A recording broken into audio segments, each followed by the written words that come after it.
This cake tastes baked. Follow me on Instagram. Thank you, bye.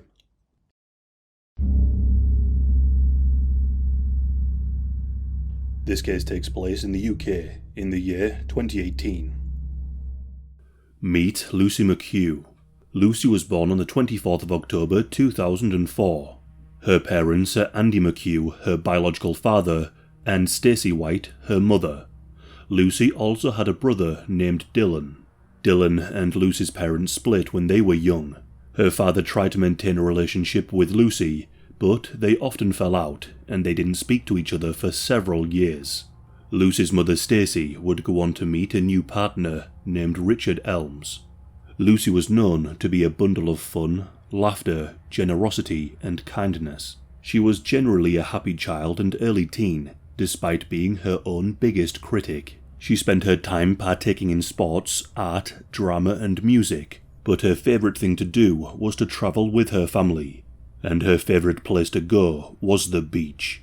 She loved running through the Cornish waves, sprinting across the sandy beaches, with an ice cream in her hand, exploring the hidden coves. She was adventurous and daring. Throughout her childhood, Lucy would write diaries, and there was no telling how valuable these diaries were about to become.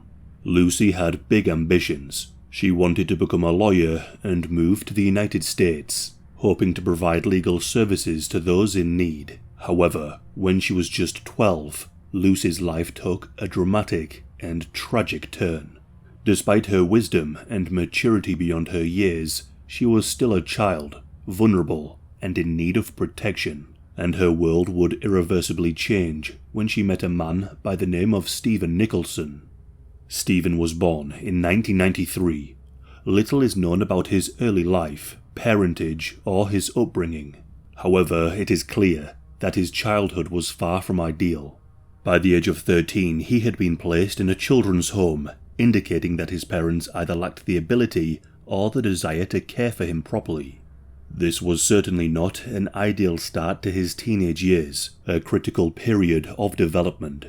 During this time, he became involved in serious criminal activity, and by 14, he was consuming illegal substances. And on one occasion, he decided to round up the staff and child residents of the home using a bladed article. He moved them into a room under the threat of being stabbed. Next, he grabbed one of the female workers and held a knife up to her throat. He forced her to hand over £1,000 and then took the car keys of another member of staff. He tried to make his escape, however the police caught up with him and he was promptly detained. For this violation of the law, he was given a 2-year sentence in a youth detention centre. His charges were false imprisonment, affray, possession of a knife in a public place, theft, damage to property, aggravated vehicle taking, and other driving offences. But as you can imagine, being a tearaway with a propensity for violence, a detention centre surrounded by like-minded individuals is probably not the best environment to cultivate rehabilitation, and instead, his violence escalated.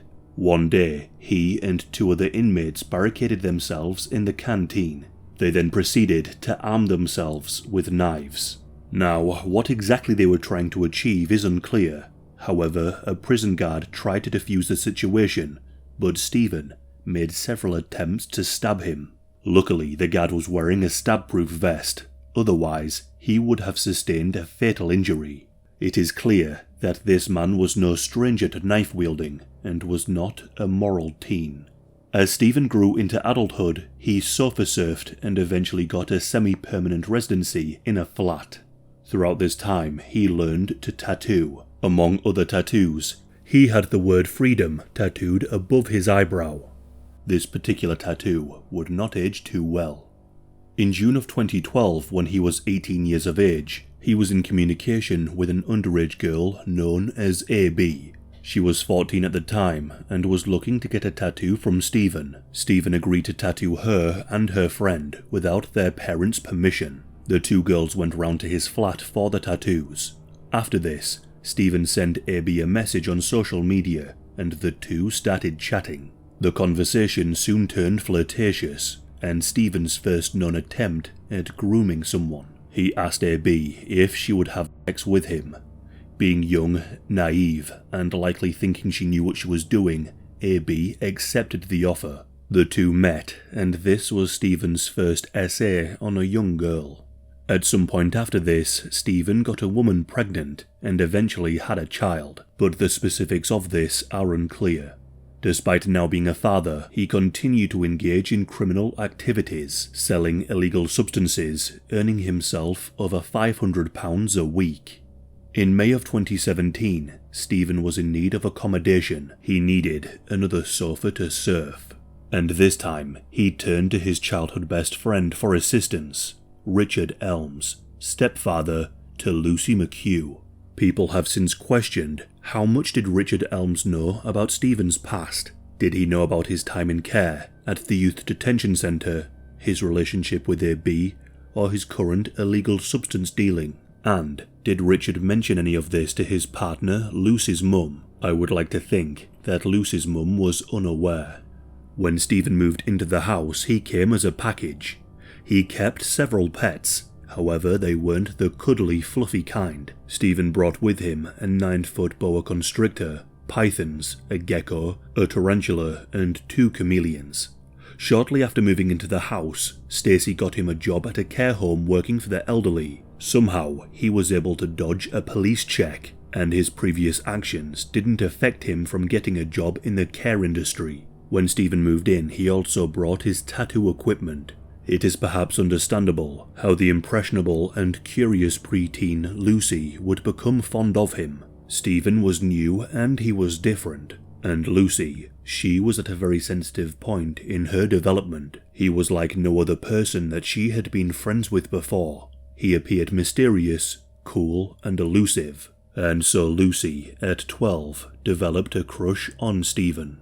But instead of being a responsible adult and handling Lucy's feelings with care and decency, he encouraged her and tried to seek her affections for his own sinister end. And he had access to Lucy both day and night. His bedroom was right opposite hers, just meters away. It wasn't long before Stephen had groomed Lucy into intimate activities. In less than 1 month, Stephen slept with Lucy. At first, Lucy was captured by Stephen's perverted manipulations, and she would even brag about the relationship to her friends at school. She referred to him as her boyfriend, and she would even write in her diary about her activities. According to the reports, one particular entry on the night she lost her virginity was harrowing. However, after some time, there was a significant shift in her state of mind. She appeared to be troubled. She became a shadow of her previous bubbly self. She was riddled with anxiety, and her diary entries would soon change. She was concerned, and she knew that something wasn't right. As Stephen grew more confident, he began to help himself to her in any way he wished. She wrote in her diary how the then 25-year-old Stephen would choke her during these encounters. And not only this, in one note entitled Abuse, Lucy wrote that he would make her do stuff, and that when she told him to stop, he would continue. She was forced to lock herself in the bathroom to avoid any intimacy. Lucy once wrote in her diary, "Whatever this is, it has to end." This was seen as an exceptionally profound moment in Lucy's life. She had the maturity and clarity of a young girl wiser than her years. She became aware that what was happening was incredibly wrong, and that she was being manipulated. Meanwhile, at school, Lucy's teachers heard about these rumours. Lucy's mother was called into the school and was confronted with these allegations. According to some sources, Lucy's mother was in a state of denial that a man that she had brought into her own house was doing this to her daughter right under her nose. Lucy then denied ever saying any of this to her friends. In response to this situation, Lucy's mother Stacey then believed that the school was trying to meddle in their lives, and so she removed Lucy from the school and sent her to another. Now, although Lucy did deny any relationship with her and Stephen to her teachers, they took immediate action by referring their concerns to the multi-agency safeguarding hub. An investigation took place, whereby Southampton City Council had launched an urgent and serious incident review, after they were warned that Lucy had a boyfriend who was over 10 years older than her. But despite this, their inquiries were ultimately dropped after Stacey insisted that Lucy was in no danger. The question remains, how could such an egregious claim be dismissed so easily? This turbulent time only further isolated Lucy from her family and friends and caused conflict within her house. Around this time, the relationship with Stephen began to sour and they began to fight at home. Lucy and Stephen would have shouting matches where they would shout all kinds of profanity towards each other. Stephen would refer to her in some of the most foul and misogynistic terms. And again, he was the adult and she was the child. He even said to Stacey that he felt like punching Lucy. And then Lucy found out that Stephen was selling illegal drugs from their home, and she would make this known to members of her house and the street. Lucy was ultimately silenced by her stepfather and mother. She was told that these accusations could get Stephen into a lot of trouble. Around this time, Lucy was being treated for ADHD and regularly met with a therapist. Lucy's mother Stacey knew that these outbursts and accusations are a symptom of ADHD, so according to her, they put this down as bad behaviour. Before too long, Lucy became terrified of Stephen. Stephen would text Lucy saying that he was going to hire a group of girls to beat her up after one heated exchange. According to Stephen, on one occasion, he and Lucy were having an argument when Lucy's stepfather Richard walked in and called her a misogynistic term. If this is true, it paints a picture that Lucy had no support within her family household. Now during this time, Lucy was in a different school, and it didn't take long before further allegations came from this school as well.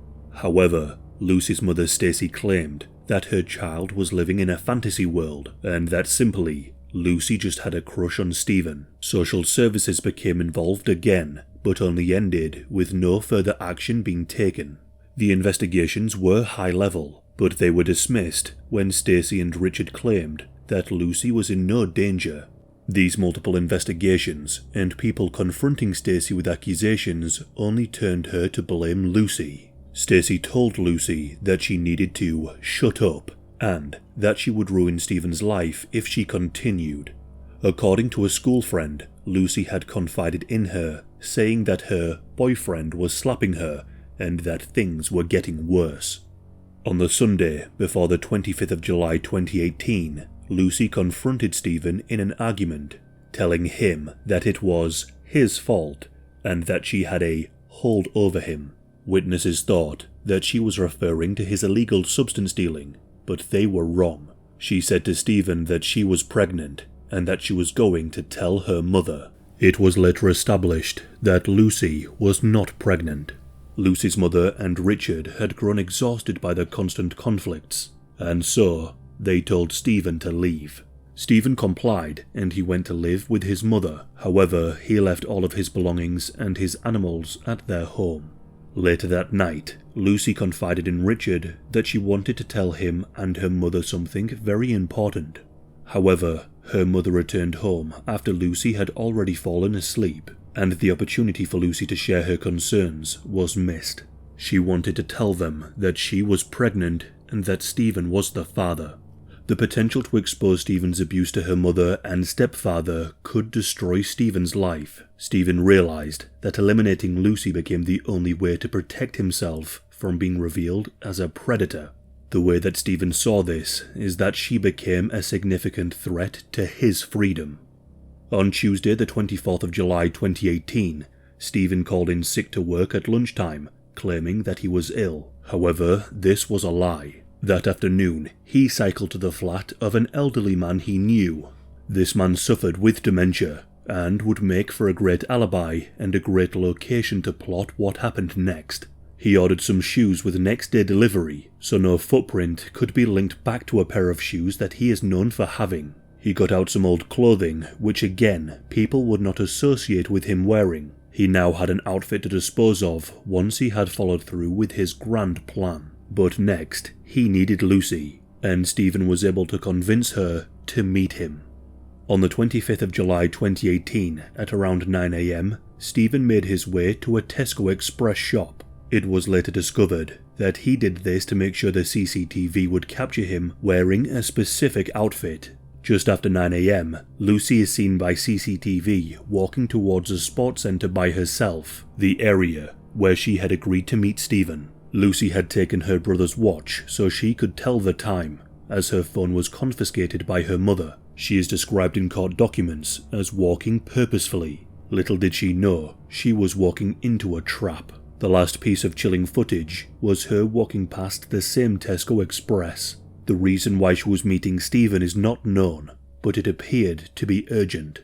When Stephen and Lucy met, he took her through some dense foliage off the beaten track through a woodland. Stephen came wearing a different set of clothing than before, and armed with a kitchen knife. Once the two were in a secluded location, Stephen approached her wielding the knife, and made his first moves. He attempted to stab Lucy, but she defended herself, only sustaining defensive slashes and stabs to her arms and wrists. However, seconds later, Stephen overpowered Lucy and managed to unleash 5 intentionally placed stab wounds right to the side of Lucy's neck. One of these stab wounds sliced through Lucy's carotid artery, an artery known for its high-pressure blood flow. Blood projected onto Stephen and the surrounding area. The sudden blood loss after sustaining traumatic and painful wounds led to a sudden loss of consciousness. Stephen then continued his vicious attack and began stabbing Lucy in a horrific frenzy. In total, 27 stab wounds were found on Lucy. Pathologists would later say that many of the wounds that were inflicted were done after she was already dead. Stephen had proceeded to stab Lucy in the face over and over again. After murdering Lucy, Stephen returned to the flat where the man with dementia lived, and then he cycled home. On his way back, he deviated from his usual route to burn and dispose of the blood-stained outfit he had worn during the attack. He discarded the burned clothing deep in the bushes in an attempt to hide the evidence of his crime, along with other items soon to be regarded as his murder kit. When Lucy didn't return home later that day, her mother Stacy grew concerned. Stephen pretended to offer his sympathies and supported the family by sending a text message, hoping that they find Lucy soon. However, it wouldn't take long for Lucy's body to be found. The following day, on Thursday the 26th of July at 7:45 AM, Lucy's body was found. News of the murder spread quickly, and to further his despicable manipulative behaviour, Stephen acted horrified and concerned for Stacy and Richard when it was discovered that Lucy was dead. An investigation soon began. It was clear to the police early on that the perpetrator was someone who Lucy knew, someone who was close to her, and someone who was likely male. Lucy was not the kind of person to likely wander into the woods by accident, and the blood spray and pooling indicated that she was killed there, and not killed somewhere else and then dumped. Almost immediately, the police investigation turned towards Stephen, especially once they had possession of Lucy's diaries and began reading through the pages. It was clear that the two were having an illegal relationship and that Stephen was incredibly abusive. Stephen was arrested just days after Lucy's death. When the police requested his phone, Stephen claimed that his phone had broken. However, Stephen was unaware that the police could track his phone's location and usage. The police contacted his service provider and they were given the data. Normally, Stephen would respond to text messages and calls within 7 minutes, but during the 3 hours and after Lucy was last seen, Stephen did not respond to any communication. This suggested that he was not near his phone, possibly leaving it at the elderly man's flat. During the police interview, Stephen maintained that on the day of Lucy's death, he had cycled to and from the flat where the man with dementia lived. However, the police picked him up in CCTV and noticed a big suspicious lag in the journey that he had told them he had taken. In the CCTV, Stephen could be seen carrying a plastic bag. Moments later, he was seen on CCTV again, but this time, his plastic bag seemed to be lighter, like he had disposed of something inside the bag. All the police had so far was circumstantial evidence, and they were going to have to release him within 96 hours of his arrest, which of course ran the risk of him destroying any further evidence. The police soon found Lucy's iPad and saw messages on Facebook between the two. Lucy had told Stephen that she was pregnant, and Stephen responded that she was talking nonsense. Although many of these messages were deleted after sending, and for some reason they were unable to be retrieved, so it was hard to fully understand the conversation. So far up to this point, the police had been surprised by Stephen's compliance, but this changed when they requested Stephen's Facebook password. The police wanted to check the other side of the messages and uncover what was deleted from Lucy, but Stephen denied them access. This refusal rang alarm bells for the detectives, and the refusal helped the police in a very unexpected way.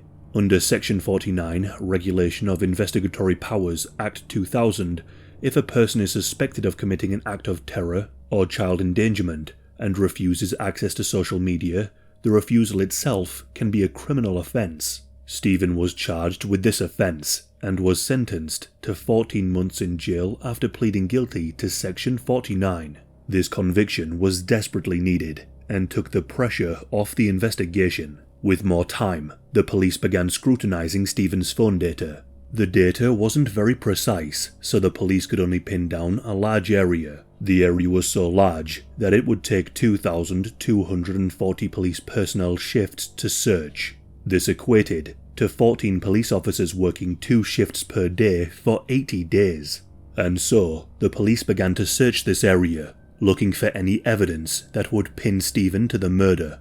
9 weeks after Lucy's murder, the largest fingertip search in UK history was undertaken. Over 30,000 square meters were covered, and they found the bag. Inside the bag was a blood-stained hoodie, blue latex gloves, with Lucy's blood on the outside. Stephen's DNA was found on the items and in the gloves. With this finding, Stephen was removed from prison and presented with the evidence. His jaw dropped as he was charged with the murder of Lucy McHugh. Before in the story, I mentioned a young girl named AB who was manipulated and essayed by Stephen. Well, AB bravely came forward and told her story to assist in the case and to bring Stephen to justice. The trial would soon begin. The prosecution were able to uncover that the case had several aggravating factors, with the main one being that Lucy was of vulnerable age. The prosecution also highlighted that the evidence suggested a chilling and sinister premeditation and planning. They then highlighted how brutal and ferocious the attack was and the attempts to divert the police's attention. Stephen was found guilty of the murder of Lucy and for forcing himself upon AB. During the sentencing, the judge read aloud, "Stephen Nicholson, on the morning of the 25th of July 2018, you murdered Lucy McHugh, having exploited her in an utterly selfish and depraved way. She was just 13. Your selfishness and your savagery have blighted her family's lives forever. The sentence is one of life imprisonment. You will serve a minimum term of 33 years, and after that, a parole board will determine whether or not you should be released." Following the sentencing, Stephen showed absolutely no remorse for what he had done and the suffering he has put Lucy's family through during the trial and to this day. Lucy's family have stated that they battle with the regret and immense pain to this day. Lucy's stepfather Richard has been branded as complicit in the crimes by members of the public, and as a result, he has experienced a number of attacks. The case of Lucy McHugh is unbelievably tragic and is a case that should never have happened. For Southampton, the 25th of July 2018 will forever be known as a dark day.